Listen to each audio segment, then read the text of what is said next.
Good evening, everybody. Okay, बच्चे, yesterday I had shared a link with you. मैंने कल आपके साथ एक लिंक शेयर किया था. With the help of which what we can do is we can see the sample papers, latest sample papers issued by CBSE. All right. तो I hope आपने वो पेपर देखे होंगे. So we will be having a discussion session based on it, just to be aware कि उन्होंने sample paper कैसे setup किया है, what is the mark distribution. So we will be planning a session based on it very soon. So I'll request everybody to, जिन लोगों ने अभी तक paper नहीं देखा है, just go on to the CBSE academic website, go on to sample question papers 2021 and see them. Sorry, not 20, yes, 2021. See them, and then we will have a discussion session based on it. All right. Okay. But in the previous class we had started up with carbon and its compounds. Carbon and its compounds हमने शुरू कर लिया था. We talked about covalent compounds. Covalent compounds के बारे में हमने बात की थी. All right. उसके बाद बच्चे हमने बात की थी types of covalent bonds. अरहाम assertion reason questions हैं उसमें बच्चे. I think 4 questions हैं. Just check question number 31 to 35. If I'm not wrong, I had just gone through the paper about 2 hours ago. So I think उसमें assertion reason questions हैं. Question number 31 to 35. एक बार check करिए. 4 assertion reason questions थे. If I'm not wrong. Assertion reason के question हैं. Case based हैं, activity based हैं, standalone MCQs हैं. So okay, there are assertion reason questions. All right. So we'll be having a discussion soon. We'll just pick up the sample paper and we'll have a discussion on that paper also. Most probably Monday. I think that would be more suitable. Once we finish off this chapter, we'll be having a discussion on the sample paper so that you get an idea कि किस तरीके के questions आपको आएंगे जो board ने issue किए हैं. So that is a more better idea, more better one to prepare ourselves for. Okay. All right. So बच्चे, last class we had discussed covalent bonds, single covalent bonds, double, triple, and बच्चे हमने ये भी discuss किया था why carbon cannot form simple ionic bonds, why it has to form covalent bonds, वो भी हमने discuss किया था. We talked about stability, energy requirements बहुत ज़्यादा हो जाती हैं when it has to lose or gain 4 electrons. This is the reason it undergoes covalent bonding. ये बच्चे हमने previous class में discuss किया था. Okay, so bache, we'll be moving on to the next part of the syllabus that we have to cover, that is allotropes of carbon. Bache, when you talk about allotropes of carbon, allotropes जो हैं, allotropy or allotropes, it is actually a very interesting property. For starters, if we take up the example of carbon allotropes, that is graphite and diamond. अगर हम graphite और diamond का example लें, बच्चे उनकी जो फिजिकल प्रॉपर्टीज हैं उनमें बहुत सारे डिफरेंसेस हैं. Graphite is very soft, diamond is very hard. Graphite is good conductor of electricity, diamond is bad conductor of electricity. Graphite की डेंसिटी डायमंड के मुकाबले कम है. ठीक है, ऐसे और भी बहुत सारे डिफरेंसेस हैं. अब बच्चे इंटरेस्टिंग बात यह है कि ये दोनों जो हम फॉर्म्स देख रहे हैं, graphite and diamond, they are made up of pure carbon. पर बच्चे इनकी फिजिकल प्रॉपर्टीज एक दूसरे से बहुत ज्यादा डिफरेंट है. So how is that possible, ऐसा क्यों होता है? ठीक है, this is attributed to allotropy. So first of all I am going to define allotropy. उसके बाद we will try to understand why this difference occurs between them. So बच्चे, what do we understand by allotropy और what, let's define allotropes. What are allotropes? Okay, allotropes क्या होते हैं बच्चे? When you talk about allotropes, these are physical forms. What are allotropes? Allotropes are physical forms. These are physical forms of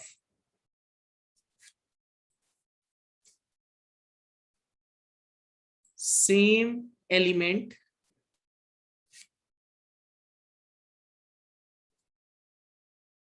having different physical properties. These are physical forms of same element having different physical properties.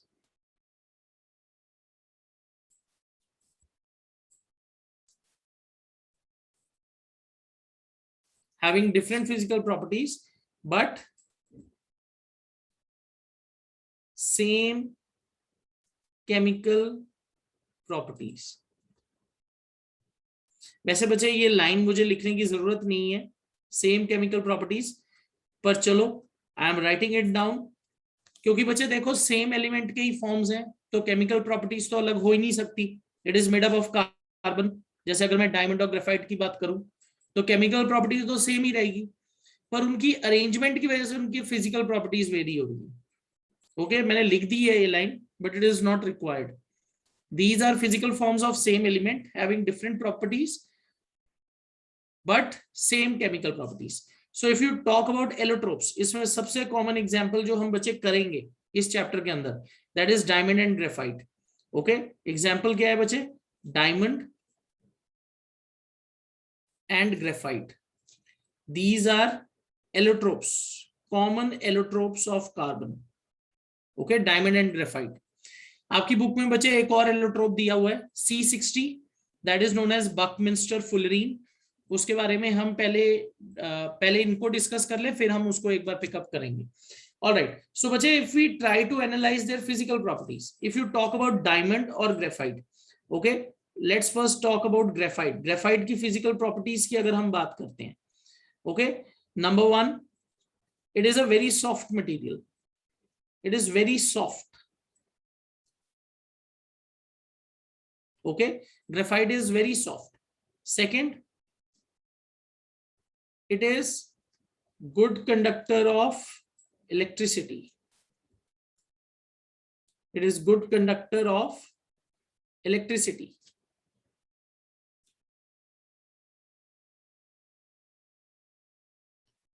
बच्चे graphite कहां present होता है? अगर आप अपनी pencil की lead देखोगे, pencil के अंदर जो ब्लैक कलर की लेड होती है जिससे हम लिखते हैं, that is made up of graphite. Okay, और उस पेंसिल लेड को अगर हम बच्चे चेक करें whether it can pass electricity और नॉट, उसको सर्किट में ज्वाइन करके देखें तो उसमें बच्चे करंट पास होगा. बल्ब लगाया हो तो बल्ब ग्लो करेगा. तो this indicates it is a very good conductor of electricity. Alright, it is very soft and it is a good conductor of electricity. अब बच्चे if you talk about diamond, diamond की properties जो हैं इससे बिल्कुल contrast में. Okay, diamond is one of the hardest materials known. It is very hard. It is very hard. You can say it is one of the hardest. All right, it is very hard. Second, but diamond is poor conductor of electricity. Diamond is poor conductor of electricity.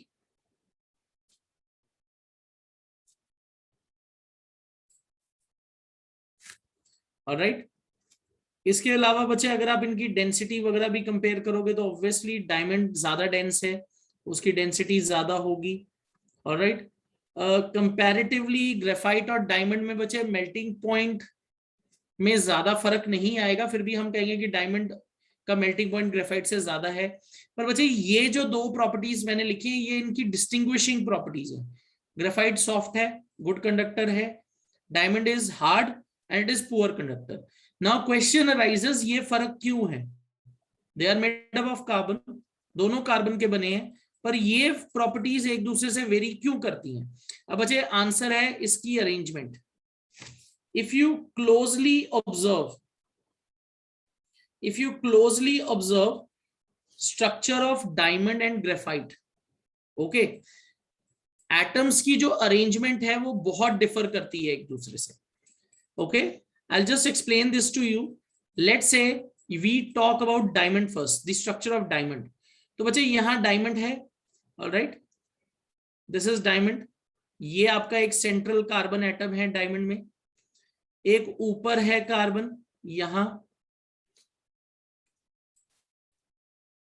Alright, एक नीचे ये,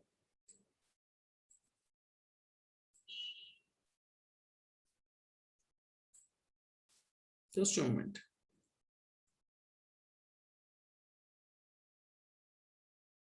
All right. So बच्चे, you have a central carbon atom here. एक यहां है, एक इधर, एक ऊपर और एक नीचे. If you carefully observe, बच्चे, the central carbon atom, it is bonded to 4 other carbon atoms, each by a single bond. तो मतलब एक जो सेंट्रल कार्बन एटम है वो 4 और कार्बन एटम्स के साथ बॉन्डेड है. And this is the pattern in which it bonds. यही पैटर्न बच्चे फॉलो हो रहा है. Every carbon atom is bonded to 4 other carbon atoms by single bonds. Alright. And they are planted one on top of each other. जैसे बच्चे हम एक building बनाते हैं तो उसमें हम what we do, we place columns और पिलर्स, समथिंग लाइक दैट. इसका एक 3 डायमेंशनल स्ट्रक्चर बन जाता है. And due to this arrangement, due to this rigid arrangement, it is very hard. पर बच्चे, now compare this with graphite. अगर आप ग्रेफाइट और डायमंड के स्ट्रक्चर को कंपेयर करो, इसमें बहुत ज्यादा डिफरेंस है. Just look at the structure of graphite. Let's say ये आपका एक कार्बन एटम है जिसको मैं कलर कर रहा हूं. अब बच्चे इसकी बॉन्डिंग देखिए. एक यहां, एक यहां, एक यहां. यहां बचे सेंटर में एक कार्बन एटम है.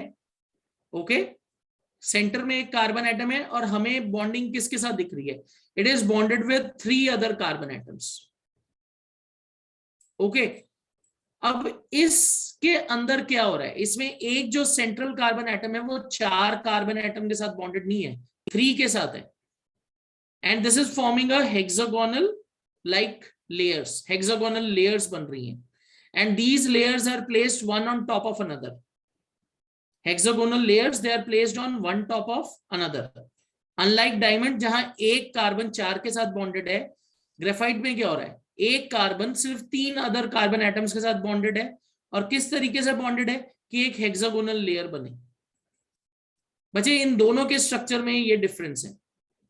This is the reason diamond is very hard, क्योंकि इसकी जो रिजिड स्ट्रक्चर आ रहा है वो कैसे आ रहा है? एक के ऊपर एक डायमंड प्लेस्ड है, एक के ऊपर एक कार्बन प्लेस्ड है. सॉरी, डायमंड नहीं, कार्बन प्लेस्ड है डायमंड में. thus it becomes very rigid.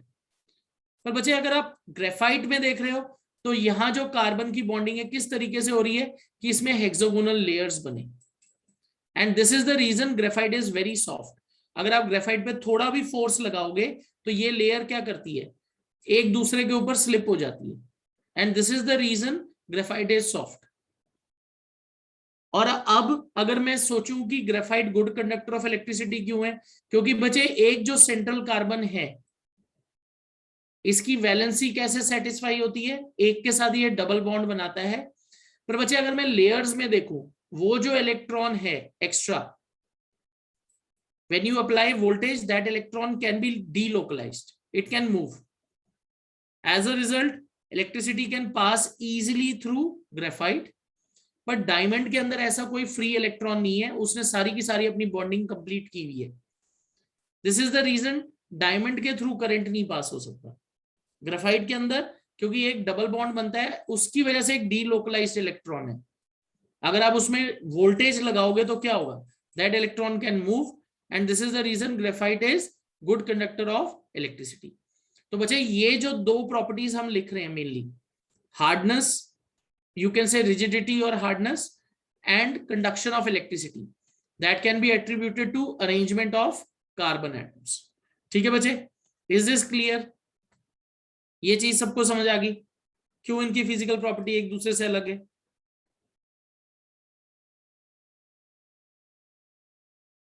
Is it clear? All right, चलो. So बच्चे, let's now write down a short note. क्यों इनकी प्रॉपर्टीज में ये डिफरेंस है? Why they are different from each other? Okay, so if you talk about structure of diamond, अगर हम diamond के स्ट्रक्चर की बात करते हैं, okay, if you talk about structure of diamond,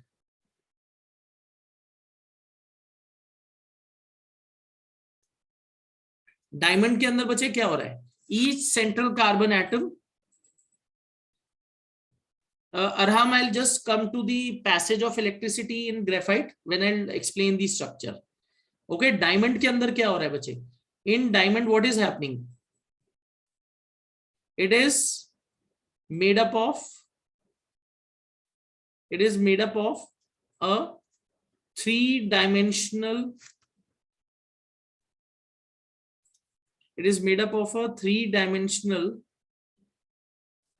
rigid.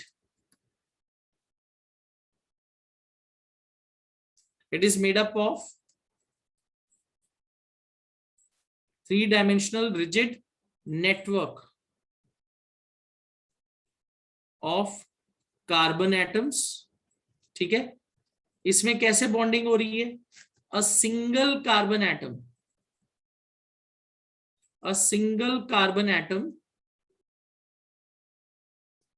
is bonded to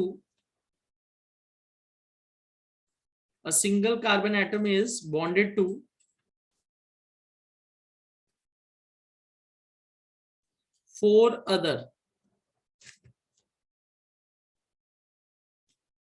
carbon atoms. एक जो single carbon atom centre में है वो अपने से अलग चार और कार्बन एटम के साथ बॉन्ड करता है डायमंड के अंदर. तो as a result what happens, इनकी इस बॉन्डिंग की वजह से क्या होता है? What happens due to this bonding? Diamond is very rigid. Due to this arrangement what happens? Diamond becomes very rigid and hard. Due to this arrangement, diamond becomes very rigid.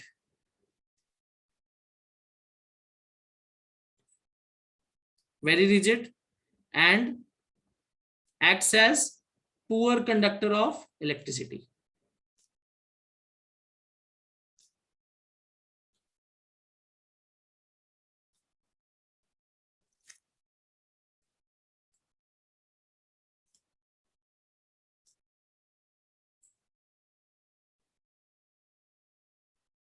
Okay, अब coming back to graphite. Graphite के अंदर बचे क्या difference है? Diamond से graphite कैसे different है? अगर मैं एक कार्बन एटम को पिक कर रहा हूं तो आई एम सीइंग कि एक कार्बन एटम तीन और कार्बन एटम से बॉन्डेड है, नॉट फोर. अनलाइक डायमंड में एक सिंगल कार्बन एटम चार और के साथ बॉन्डेड होता है. ग्रेफाइट में एक कार्बन एटम सिर्फ तीन के साथ बॉन्डेड है. तो ये अपनी वैलेंसी कैसे सेटिस्फाई करता है? एक के साथ ये डबल बॉन्ड बना लेता है, तो इसकी वैलेंसी सेटिस्फाई हो जाती है. पर बच्चे इसकी एक इसको एडवांटेज है. एडवांटेज क्या है? ये एक हेक्सागोनल लेयर बना रहा है और जब आप इसके ऊपर current, you can say when you are applying voltage, उस वोल्टेज की वजह से क्या होता है? वो जो डबल बॉन्ड वाला इलेक्ट्रॉन है वो डीलोकलाइज हो जाता है. डीलोकलाइज मतलब वो मूव कर पाता है. And when it moves that will help in conduction of electricity.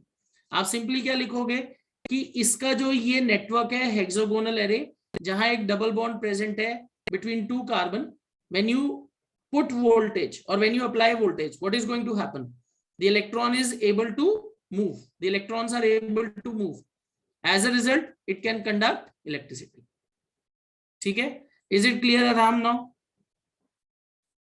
वो जो डबल बॉन्ड का इलेक्ट्रॉन है वो वोल्टेज लगाने पे मूव कर सकता है, उसकी वजह से करंट उसमें पास हो जाता है.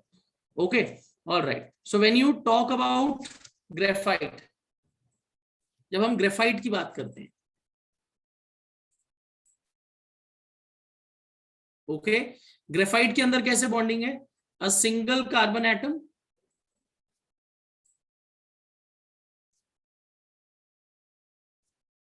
bonds to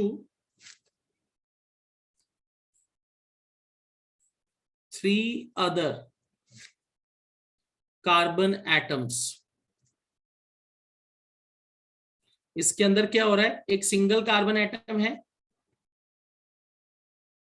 which is bonding to three other carbon atoms.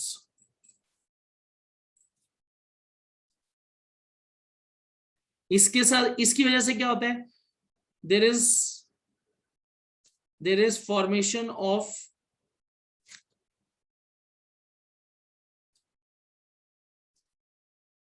hexagonal, you can say arrays or layers arranged in the form of layers. hexagonal arrays arranged in the form of layers. Okay,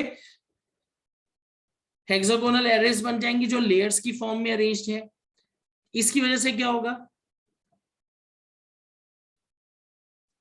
it has a delocalized electron,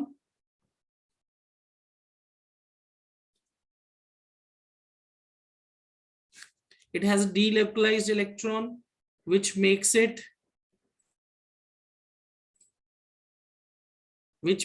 good conductor of electricity.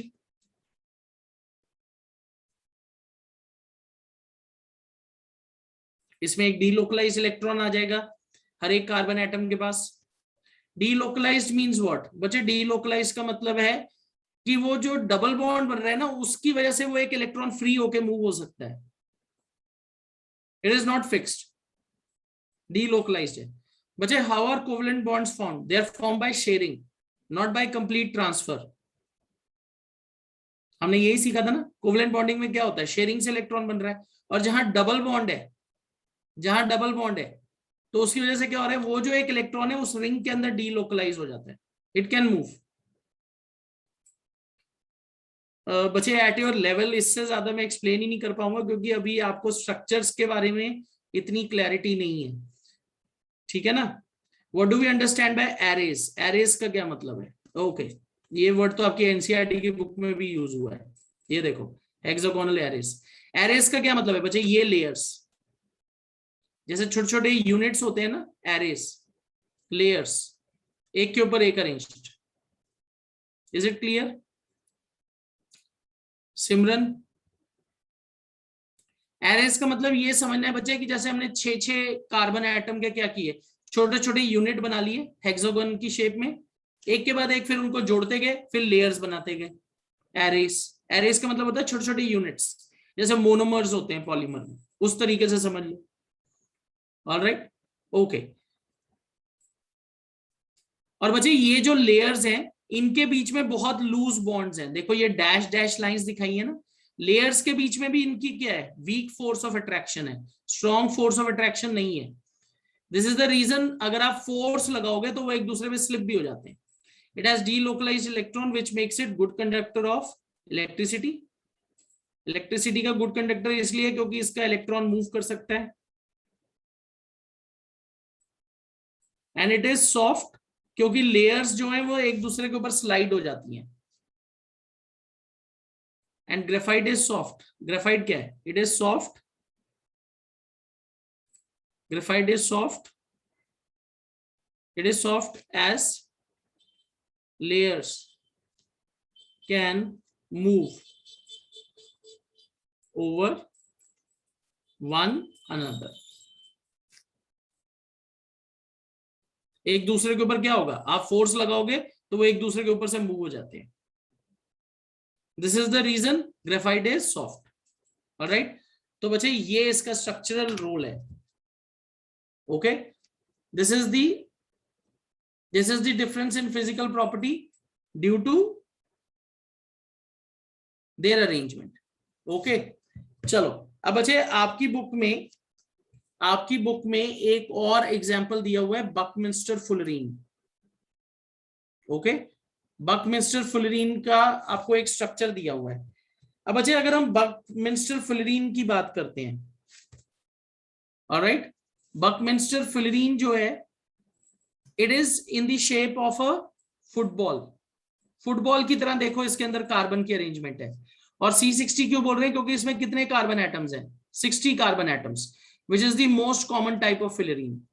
Okay, और भी बहुत interesting type के बच्चे आपको allotropes मिलेंगे, पर ये एक ऐसा स्ट्रक्चर है जहां आपको एक डोम शेप्ड स्ट्रक्चर में आपको दिख रहा है allotrope. Alright, so this is the most common type of fullerene which is a allotrope of carbon. अब बच्चे इसको फिलरीन क्यों नाम दिया गया है, it is in honour of Buckminster Fuller. बच्चे he was a American architect.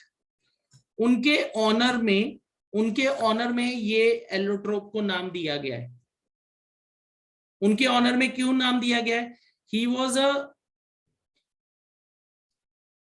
Was a American architect जो डोम शेप की बिल्डिंग्स बनाते थे। He was very famous for designing dome shape buildings. Dome समझते हो, जैसे गोल, जैसे प्लानिटेरियम में हम जाते तो एक डोम होता है, डोम शेप बिल्डिंग्स वो डिजाइन करने के लिए फेमस थे। तो C60 में भी बचे डोम शेप स्ट्रक्चर है, तो उनके ऑनर में इसको एलोट्रोप को नाम दे दिया गया बकमिंस्टर फुलरीन। बकमिंस्टर फुलरीन, तो most common fullerene is C60। Okay, alright. अब अजय आपने आर्टिफिशियल डायमंड्स के बारे में भी सुना होगा। Artificial diamonds they are used to make drills. Natural diamonds तो नहीं यूज करेंगे ड्रिल बनाने के लिए, आर्टिफिशियल डायमंड यूज करते हैं। अब क्वेश्चन ये, आर्टिफिशियल डायमंड कैसे बनेगा? Artificial diamonds are man made. तो क्या हम डायमंड को लैब में बना सकते हैं या इंडस्ट्रीज में बना सकते हैं? तो इसका आंसर है yes. Diamonds can be form, artificial diamonds can be form from pure carbon by using very high temperature. देखो आपकी बुक में दिया हुआ है, diamonds can be synthesized. Okay, diamond को हम क्या कर सकते हैं? सिंथेसाइज कर सकते हैं by subjecting pure carbon to very high pressure and temperature. तो बच्चे डायमंड जो होता है सिंथेटिक डायमंड, ऑब्वियसली उसकी नेचुरल डायमंड जितनी वैल्यू तो होती नहीं है। नेचुरल डायमंड तो आपको नेचर से मिला, उसकी वैल्यू ज्यादा है। सिंथेटिक डायमंड की उतनी वैल्यू नहीं होती, कमर्शियल वैल्यू कह रहा हूं, उतना महंगा नहीं होगा। हम उसको ड्रिल में यूज करते हैं। What is a drill? बच्चे आपको ड्रिल नहीं पता? जो वॉल्स वगैरह में हम होल करने के लिए एक ड्रिल यूज करते हैं, जैसे इलेक्ट्रिक ड्रिल होती है जिसमें बहुत बड़ा हम आगे क्या करते हैं, स्टेनलेस स्टील का। Okay, that is a drill. तो हार्ड सरफेसेस को रब करने के लिए हम क्या करते हैं, जैसे गोल घूमने वाले रोलर ड्रिल्स होते हैं, उसके आगे हम क्या करते हैं, डायमंड के पीसेस लगा देते हैं, आर्टिफिशियल डायमंड। तो उससे बहुत हार्ड सरफेस को भी आप इजीली ग्राइंड कर सकते हो। सो diamonds, they are used, artificial diamonds, they are used for making drills or grinders. Okay, all right. अब बच्चे कॉमनली C60 को हम कहाँ यूज कर रहे हैं आजकल? बच्चे C60 को नैनो टेक्नोलॉजी के लिए यूज किया जा रहा है। I hope you understand what is nano technology. Nano technology में हम बहुत सारे छोटे छोटे सर्किट्स बनाते हैं जिनका साइज बहुत छोटा होता है, उसमें हम C60 को यूज कर रहे हैं। ठीक है ना, नैनो टेक्नोलॉजी में यूज होता है। Okay, I was just, I think, reading yesterday only कि it is also आजकल C60 पे बच्चे रिसर्च चल रही है कि इसकी मेडिसिनल वैल्यू है कि नहीं। It is actually a very good antioxidant. I hope आपको एंटीऑक्सीडेंट्स का मतलब बताओ। एंटीऑक्सीडेंट्स जो होते हैं, जैसे विटामिन हम खाते हैं, दे आर एंटीऑक्सीडेंट्स। वो हमारी बॉडी में बच्चे क्या करते हैं, हमारे सेल्स को डिस्ट्रॉय होने से बचाते हैं। तो C60 की आजकल मेडिसिनल वैल्यू को भी सर्च किया जा रहा है, तो नैनो टेक्नोलॉजी में इसका यूज है बहुत ज्यादा। ठीक है ना, yes Madhav, you are correct. Like green tea, green tea में एंटीऑक्सीडेंट्स होते हैं, तो मेडिसिनल वैल्यू अब कैसे, इसकी रिसर्च चल रही है इसके ऊपर कि इसकी एंटीऑक्सीडेंट है, इसमें एंटीऑक्सीडेंट नेचर है। तो बच्चे आने वाला जो फ्यूचर है उसमें हम हो सकता है और भी बहुत सारे फिलरीन्स को यूज करेंगे कमर्शियली। तो रिसर्च वर्क चल रहा है, नैनो टेक्नोलॉजी में तो ये यूज होता है। Alright, so this is another very common allotrope of carbon, C60. You need to remember it is in the form of a football. Alright, तो बच्चे ये कुछ common allotropes थे कार्बन के। I hope this property is clear to you. Okay, चलो अब बच्चे we'll be moving on. We'll be moving on to the next topic, that is the versatile nature of carbon. Versatile nature of carbon. बच्चे I am actually not sure whether we can eat C60 or not. I just read कि इसकी अंदर antioxidant properties होती हैं, so I am not sure whether we can eat it or not. Not sure. ठीक है ना, क्योंकि देखो बच्चे केमिकल सब्सटेंसेस हैं, अलग अलग फॉर्म्स में हैं। अब आई एम नॉट श्योर उसका बॉडी पे क्या असर होता है कि C60